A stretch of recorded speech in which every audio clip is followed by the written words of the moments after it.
第二朝瞓到自然醒。博物館開門時間11點，需要購買這個套餐。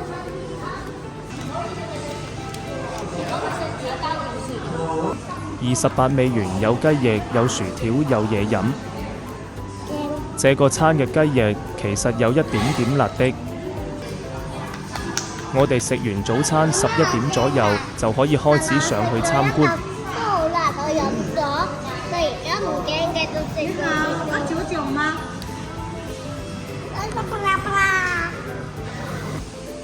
樓上有一間鹹魚店，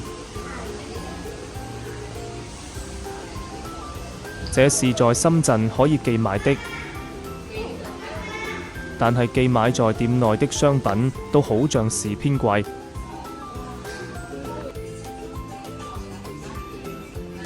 睇呢個寫咩？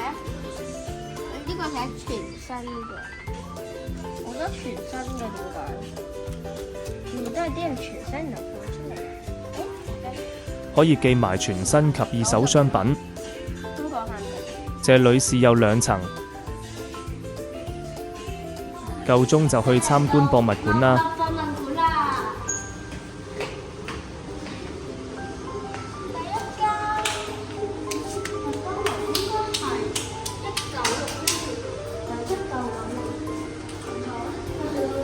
年，每一個年代咧，個麥當勞嘅人都唔同㗎。呢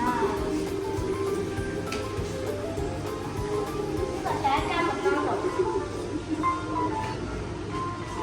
深圳哦，第一間係深圳㗎。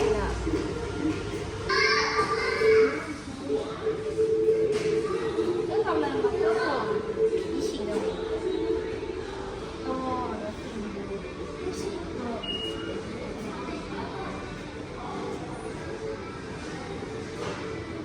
哦，漢堡神偷，大鳥姐姐，奶昔大哥。哦。麥當勞叔叔。應該係1、2、3同呢個4個入嘅。漢堡神偷。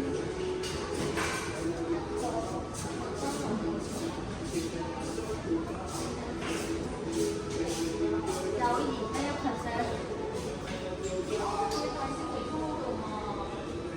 1%。小飛飛，國內叫大鳥姐姐。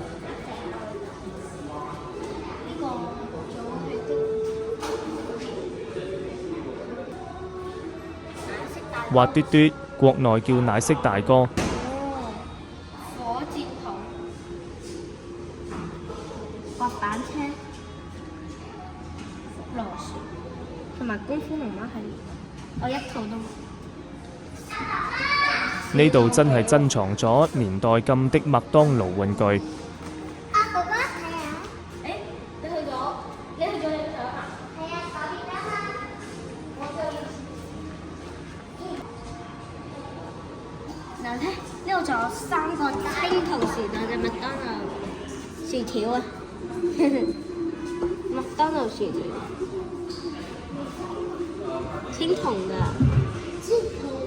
漢堡包，漢堡包青銅，漢堡包青銅漢堡包，嘿嘿，超好食。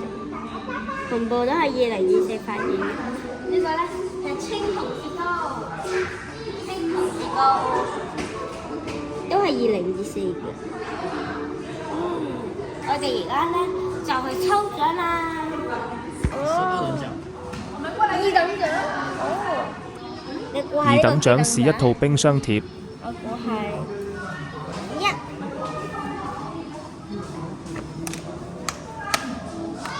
2等獎喎，都好啦。冰箱貼。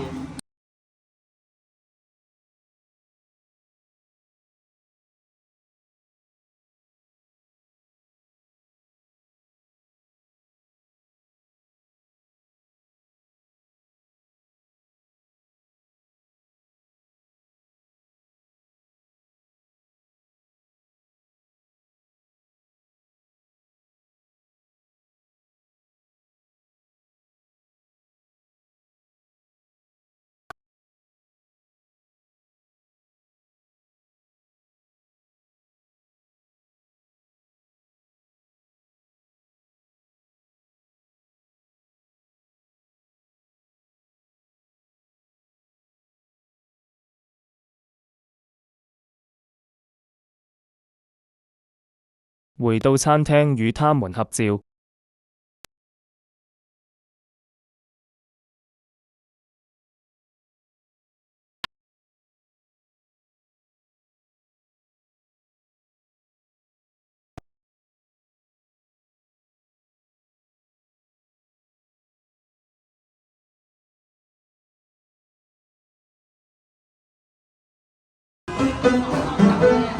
之後提一提呢個商場，但係實在就冇乜特別啦。不自然博物館，實質就係一間茶飲店。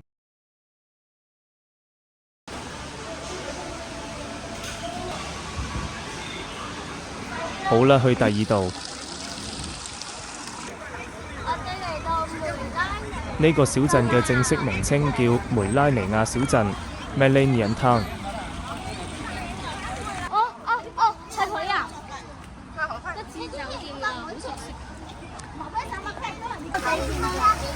免費開放嘅歐陸風情打卡熱點，大部分去的人都係為咗影相。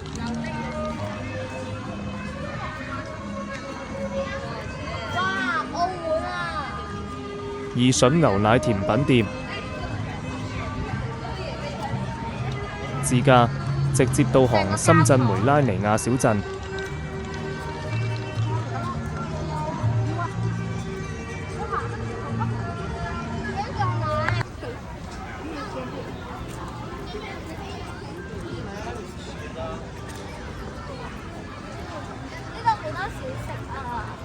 美食、購物好去處同休閒娛樂。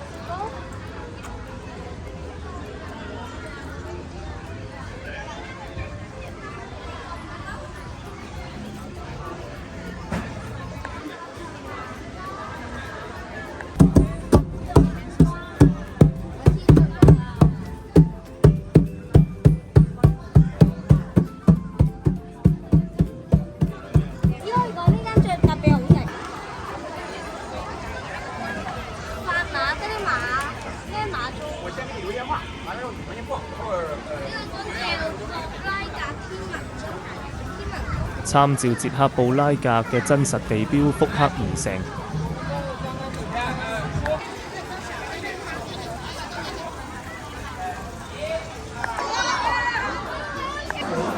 野人先生在梅拉尼亞小鎮有開店。其實好似嗰個咁，嗰兩個名係超特力，就係嗰個，你只可以揀一個嗰邊㗎。但點解佢可以揀兩個？因為佢超級乖，你係乖乖。推薦口味開心果38人民幣，牧場榛子巧克力18人民幣，五常大米香，口味不錯，分量足。因為咧，我咧諗到咧係要分嘅，有啲都係講咗㗎啦，有啲都覺得要分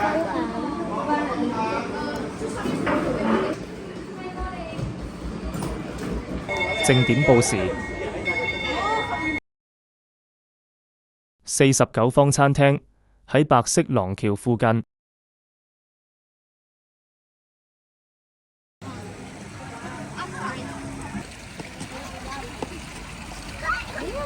傍晚去海上世界。深圳海上世界就係一個已退役郵輪明畫輪。我們在這裡吃晚餐，順便看音樂噴泉的表演，所以我哋預訂咗6點30分。呢個咧係明華號，之前咧真係一艘船嚟㗎。我哋而家咧係可以上去參觀㗎。個名叫明華。法國出身，1962喺法國建造嘅豪華郵輪。之後嚟我深圳就停咗喺度冇喐，然後咧而家就可以上去參觀啦。我哋而家準備上去參觀。1至2層開放，俾公眾免費參觀。呢度直嘅船在啲餐廳，呢度隻船而家乜都有，商場，呢個商場，劇場。睇交易人生呢類沉浸式劇目，記得要買飛。我哋直接去商場參觀。有啲嘅，有啲嘅。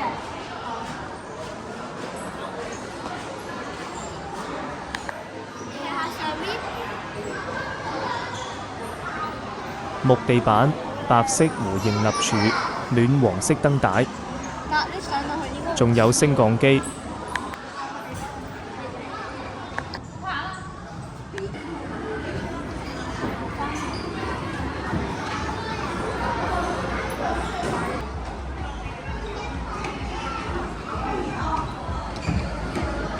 1973年，有中國購入並命名為明畫輪。1983年退役後駛入深圳蛇口，就咁停咗喺岸邊。明畫輪經歷咗長達1000日嘅改造。2025年10月，以沉浸式演藝綜合體嘅全新面貌登場。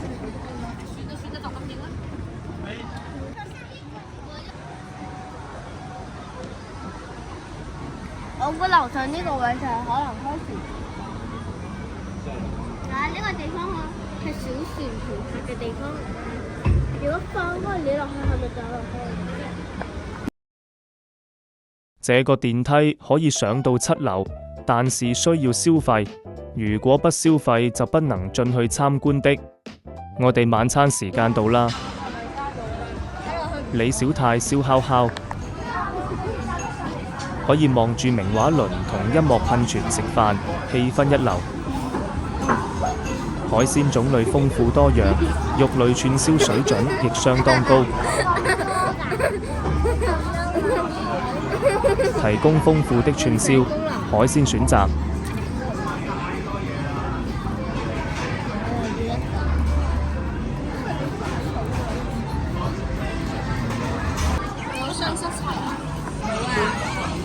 每半小時一次音樂噴泉表演，每次5分鐘。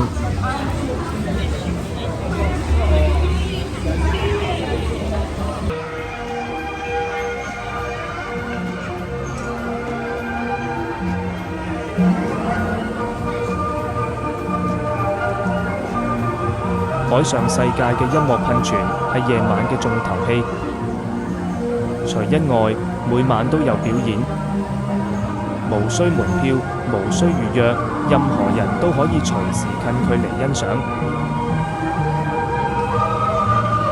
長168米的 S 型噴泉，水柱可上50米高空。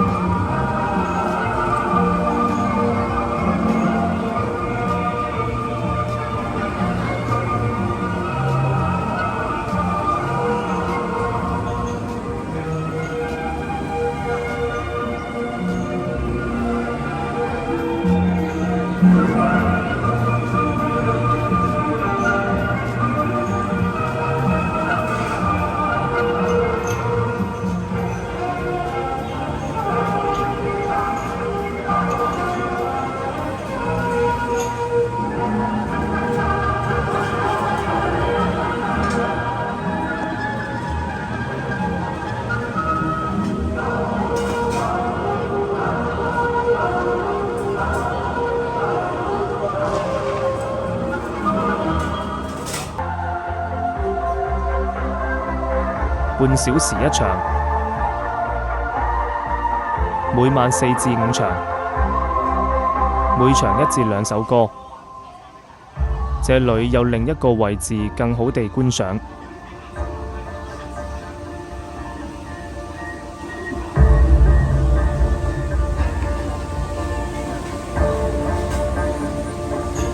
就是在餐廳的最後排。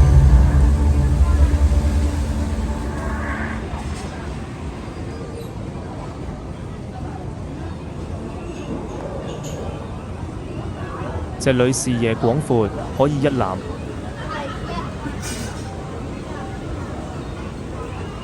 食完晚飯兼睇完音樂噴泉，去到隔離的音樂盒專門店。這裏亦收藏一個非常大的森林樂園。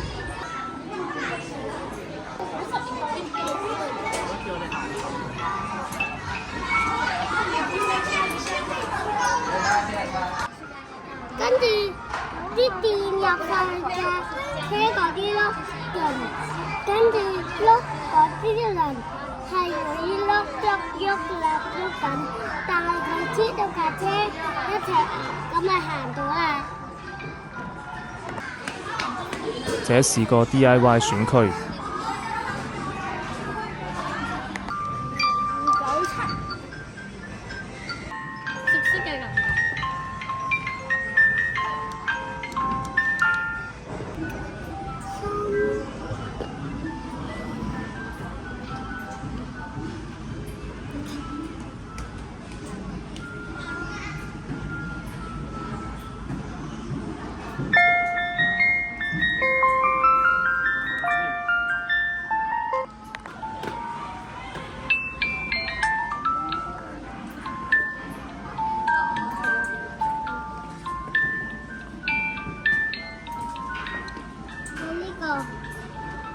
389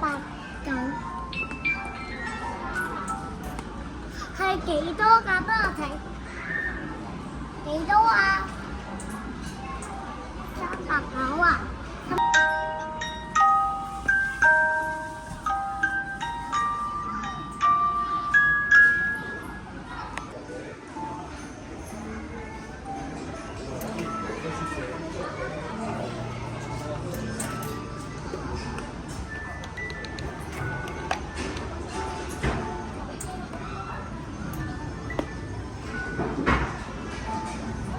買咗幾首歌返屋企。